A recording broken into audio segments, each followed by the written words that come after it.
Hello and welcome to Weather Impact Live 2 p.m. edition. It's the 2 o'clock live update with you. And as we get, any updates, changes from the Hurricane Center regarding Tropical Depression 2, we're going to bring them to you, even if they're ever so slight changes, Lee. And really, with the 2 o'clock update from the National Hurricane Center, there's only one slight change that you just called out. Yeah, your pressure. So central pressure, lowest pressure we're finding is 1,005. That is lower. Lower by a couple of millibars, right? Mm-hmm. And about 2. And that wind is still at 35. We're going to need to find a 39 sustained, pretty consistent. I think we've seen gusts there. Yep.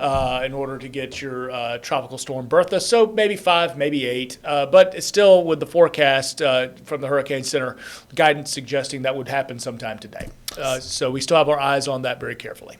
Yep, it's still, moving to the west. In fact, let's get a closer look at that cone here, moving to the northwest at 3 miles an hour. And so it still calls for it to become a hurricane by 8 p.m. In fact, the wording from the National Hurricane Center says depression drifting erratically northwestward, expected to become tropical storm this afternoon or tonight. Okay.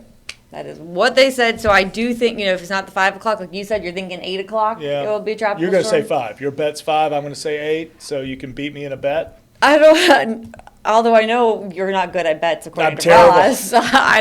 I was thinking 5 only because it's the full advisory. Full advisory. So that's why It's I was coming. going to think maybe 5 o'clock would be the full advisory. No, and that's a good bet.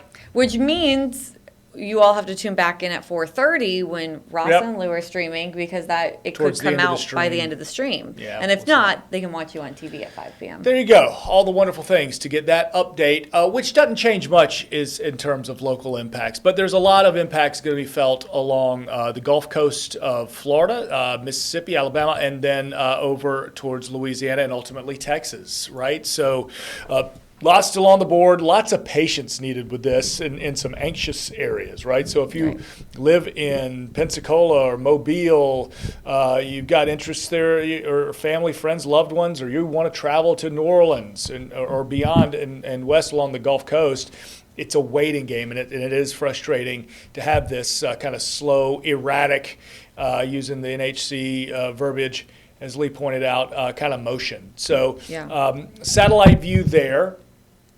Showing, and there's not, somewhat a surface circulation happening. You really want to see a good deal of convection around that. But we do have those tropical storm watches in place that Lee was just showing you. And Hurricane Hunter's just zipping through that thing, getting some of the latest information for us through the center of that storm. Yeah, let's see if we can zoom in a bit. I think that this is the one where they found the 39 mile per hour wind. Mm-hmm.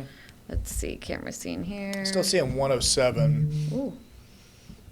Let's go out a little Going to bit. be able to see the stingrays in the ocean from there. Yes, And, it's real finicky. Well, there's the 1007 and 39, but they've been watching it, slowly but surely get better. In fact, we can look at some of the past recon. So look at the flight before. That one found 1005 and 43. So that was, if we're getting close. Yeah. The winds were definitely getting up there. So I think it probably just kind of, they're finding a little weaker spot of it right now. But it is the general trend, especially if I can find this radar loop here over the past several hours. You can see it kind of reorganizing a bit here. So this is over the past 6 hours, and it's still pretty messy. That still definitely looks like a tropical depression over a tropical storm. But it's over very warm water. It's over some lower shear. It's getting its act together slowly but surely. And you can kind of see in the last hour of the loop more of a left lean, a Yes. more west kind of motion there. Despite the general motion still coming in at northwest, you can sort of see that movement. So, and that's what I thought with the cone. If you look here, let's pull it back up. Doesn't it look like it goes directly west now a little bit more? So it's kind of. I think that's why in their wording they said erratically, because they're like, at times it will go straight west, and other times it'll go more wobble northwest. back north. Yeah. So overall average would be, northwest kind of movement. So Let's look at the spaghetti models too to see what they are. yeah, get a little spaghetti for lunch here. They're kind of just all over the place. Look at that, just wobbling back and forth, back and forth. But generally speaking, more northwest. A lot of wobble. It's going to have to do with land interaction as well, but overwhelming majority. I say the overwhelming majority is pulling, generally west, but there is plenty of model runs still taking this thing further south, kind of skirting the Louisiana coastline, but staying over more open water. And of course, that would be a stronger scenario for Texas to ultimately have to concern itself with. As we look at some high-res modeling, our in-house model, which, by the way, just full transparency, has been a little all over the place with this thing, but starting to kind of get the gist of it now, right? I think this is a little more confidence in this kind of thought process, which is that western move. This would have centers of lowest pressure going over New Orleans and kind of spend a little more time over land. Yep. So we got the tropical storm watch is in effect still, same places as if you were watching with us at 11 a.m. So near Sop Choppy all the way over towards Grand Isle, Louisiana. If you were to believe that one in-house model we just showed you, it shows a landfall of a very messy system, barely even, maybe not even a tropical storm, but over kind of near New Orleans. So, there's that possibility.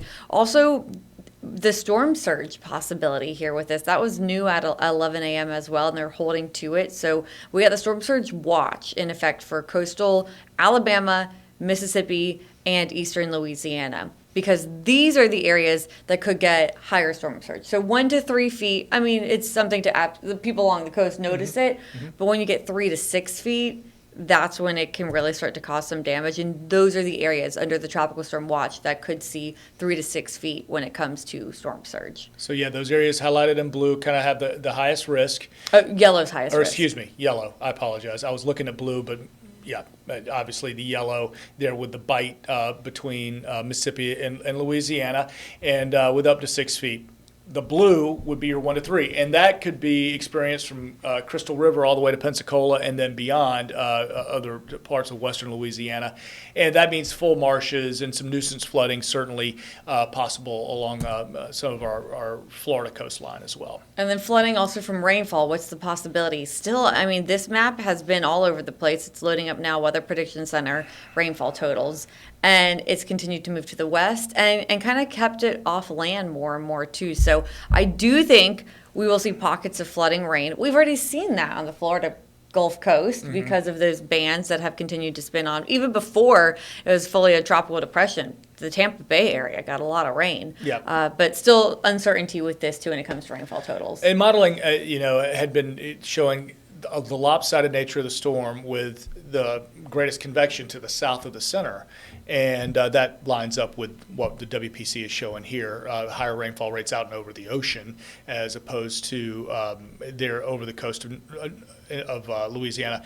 But still 2.5 inches of rain potential, maybe more, and up to 6 foot surge. You're talking about a pretty big water event there. Yeah, and when we take a look at our current, like where it's raining right now, the worst is really moving into the Big Bend. So, but we do have some bands that are about to move into the First Coast too. When we were tracking that right through the center of the state over Orlando, lifting north towards us. So that will be heading, I mean, it's already reaching parts of our area, but that'll continue to lift north. Yeah, so it's multiple levels here. I mean, obviously we're getting the tropical moisture enhancing everything, but we're already in a very hot, humid environment.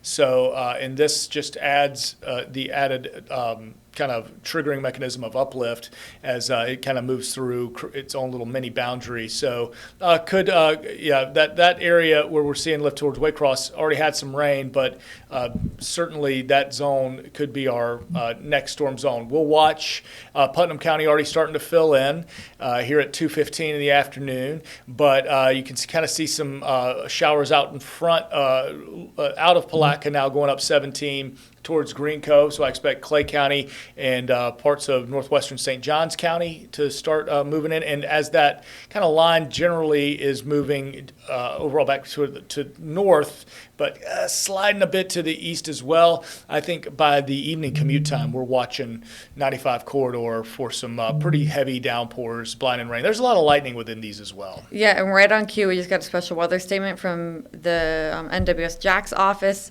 for that section that's moving through now, saying, hey, winds of 40 miles an hour also possible. Yeah, so we'll watch that for the potential for some damaging winds, or even maybe a severe thunderstorm warning, which we've got that kind of in our minds as well through the rest of the afternoon. And that's why we have that weather impact alert in effect. So it goes until 7 p.m. I'm going to update this as you guys are watching right now. But it's for these bands that are wrapping in. So we have the heavy rain, blinding rain. You don't want to be on the roads with it. Frequent lightning and the strong wind gusts, too, that could be between 40 and 60 miles an hour. So I'm going to change this to lightning as an impact too, because you and I have been talking about that, how much lightning has been popping in these. Yeah, and that's enough to have to pull you in from any outdoor plans as well. So you may not be in, just from experience yesterday, I didn't get any rain per se. I was running errands. I was out by the town center and then had to come back to the house, and I was between there and never got much anything above a drizzle, but the lightning was crazy and the loud thunder, so the lightning was close, and it was, positive strikes, top of the cloud, out and away from the storm. So if you can hear that thunder, I mean, you got to take that pretty seriously. These were, lightning occurring even when you're not necessarily underneath that strongest storm. 100%. That's such a great point. We were tracking that on air last night too in our 6 o'clock newscast and 6:30. Just the lightning that was so far away from the rain. Yeah. And we even had it here downtown. So after the show was over, there's a huge, bright, positive strike of lightning very near the station. No rain near us, but it was so bright it reflected off of my computer screens. That's crazy. And flashed back, and everyone in here jumped because we were so far away from the rain. Yeah. So that's such a great point that this is dangerous lightning that's occurring outside of the rain. Yesterday, it's just a personal example. The storm was at least 15 miles from where I was at town center, but the strike happened, and again, beautiful blue skies and hot and sunny. Everybody's just walking around, and the thunder made everybody jump. It was just it was so close and so loud. It's like a reminder. Yeah, A reminder. So 7-day forecast for you, and today's kind of our best chance of seeing some widespread kind of impactful rain and thunderstorms, certainly, and with those damaging wind gusts kind of embedded as well. Tuesday, still have a few showers out there, so we're not calling it zero rain, but maybe a little less, kind of dropping a bit by midweek. Wednesday seems to be our lowest chance of rain. I think most of us stay dry Wednesday. If anything, Wednesday looks like kind of a spotty, quick shower. And then we just kind of ramp right. We're waiting on our next front, and it looks like that timing is Saturday, Sunday, Monday.